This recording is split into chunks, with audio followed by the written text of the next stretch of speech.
evening and welcome to the Crusader Coaches Show here on Country 93.1, live from Pints and Courts Pub and Grill on Norton Street in Muskegon. My name is Matt Tjapkes and I am joined by the coach of the Muskegon Catholic Central Crusaders, Steve Czerwon. Coach, wonderful homecoming week this week, capped off with a 55-6 victory over Orchard View. And you're looking back at this game. I was talking to Pat after the game a little bit. Even though the score didn't show it, that felt like a very different type of opponent for your team this past week than we've seen the couple weeks before that. Yeah, they play a little tougher schedule than the teams we had played the couple weeks prior. And, we knew if we didn't have a good week of preparation, we could be in some trouble against them. So, I thought they had a kind of a nice game plan where they waited to snap the ball kind of until the 25-second clock was running out there. And, that was one way that they thought we've been scoring some points lately, and that's one way that I think they thought to keep our offense off the field and just to maybe get the time of possession. So, end of the first quarter, you put that against the week before, it was, it might have been 42-0 in the first quarter. I think it was 7-0 It was at the end of the first quarter. So, a little bit different situation and, a little bit tougher ball game, a little more physical for us as well. And really, on the first drive of the game for you guys, I think you went in the neighborhood of 90 yards. Well, they got the ball, and we actually put them in a 3-and-out situation, and then they went to punt. Oh, that's right. And we jammed them, and then we had actually Al Lewandowski was coming off the corner, and it was kind of one of those things. Right when he kind of jumped to go block the punt, the punter pulled the ball down, and our guys thought the ball was away, and the guy went around the edge, and he picks up the first down. So we're back playing 3-4 more downs there before we forced them to punt again, and then they had a real fortunate break on that punt where I think it got down to about the 6 or 7 yard line. And, put us in a situation where we had to go, 92, 93 yards right off the bat. And it was a nice methodical drive for you guys. It wasn't, not that we disliked the big plays, but it was nice to see your team have the opportunity to do that, just grind one out like that. Yeah, I don't know if this is particularly good or bad, but I've kind of gotten the habit of scripting what, the first 4 or 5 plays of the games are, just where you're looking at the defense and what you think you can do against them. And, for me, it takes away a little bit of the uncertainty, and let's try these things and see where they line up and what they do to it. And, we tried to trap the first play. They actually played a slightly different defense than we expected. That guy went for no yards. I think we ran a jet sweep to Tommy Scott around the end of the second play, and he actually got knocked out of bounds kind of late for a personal foul. And then we were, kind of rolling in the middle of the field. We came back with a trap. I think we hit a nice short little pass on that drive to Blake Sanford. And, methodical would be a good way to put it. We ran some of our jet read series, and that was successful, and, we ended up punching it in there. And that's, a good feeling when you get, they convert on a broken punt play, and you're backed up to your own goal line, and, you don't know what kind of night you're going to expect. And, we just came out, and methodical would be a very good way to describe it. And then Nick Holt finished off the first 2 drives with running touchdowns, 4 yards and 10 yards, and it was the first of 3 trips into the end zone plus a passing touchdown for Nick. I think he had 4.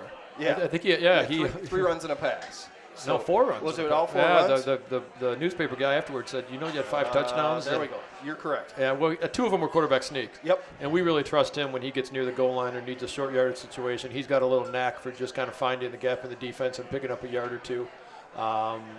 He had a nice night. I think he was 5 for 6 passing. Ball didn't hit the ground because the only incompletion he threw was an interception. So we were efficient in all aspects. I mean, I guess, throwing 5 for 6, and he had a nice rushing yards. And, sometimes who gets the touchdown is just the guy who happens to touch the ball last.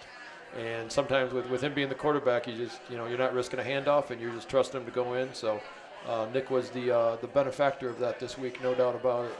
Well, and the guy who probably made the most exciting play of the game was actually your backup quarterback, Zach Houston, who came in at wide receiver, and he had a diving catch near the goal line. That was probably one of the better catches I've seen in the 3 years covering Crusader football.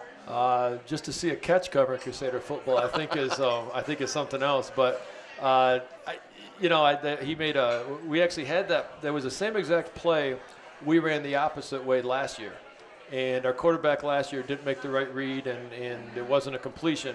And I think last year it was going to be to to a different tight end that's on the team, and a little bit of a slower guy. So we were kind of working this week, and Zach's got some a lot of athletic ability, and being the backup quarterback, you're probably not going to get a lot of reps behind Nick. and Nick's so good at what we try to do. So we just been, trying to find a place for Zach to play. He's starting at corner now, and just, any way you can get a kid like that to contribute on offense. And, in all honesty, Nick didn't make a very good throw.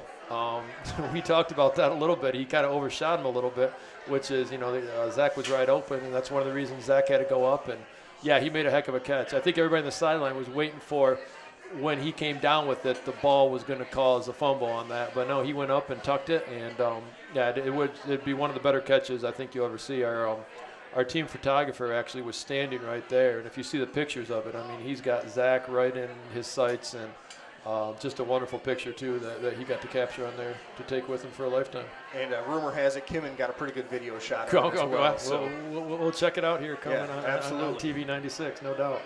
So continuing on, the second quarter, you guys really poured things on with 27 points. Tommy Scott had a run and he had a reception for a touchdown, both in that second quarter.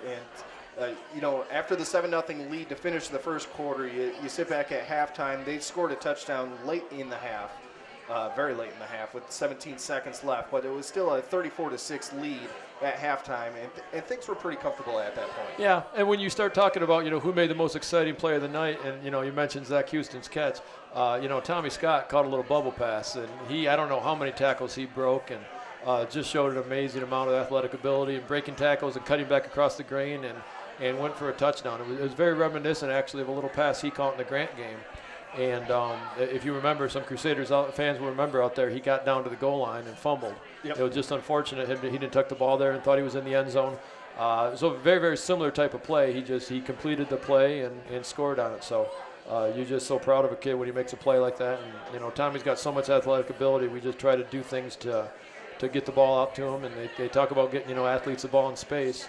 And it's something we haven't done a lot around here, but it's, something we have the people who, when we do those types of things, someone like Tommy came up big for us the other night. But at halftime, like you mentioned, it was, they scored late. And, I think some of that was my fault. I think we could have had a better choice of plays. We were just trying to hit Al Lewandowski on a little halfback wheel out of the backfield.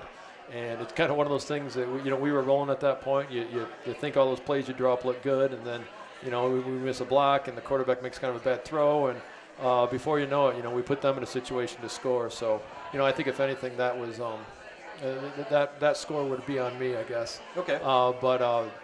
Giving them that touchdown. But you go into halftime, and it's a longer halftime with all the homecoming festivities, and you got a couple kids left on the field for homecoming. So we were kind of happy that we made the choice that they were going to stay on the field and they were going to do the crowning for homecoming king and queen at halftime.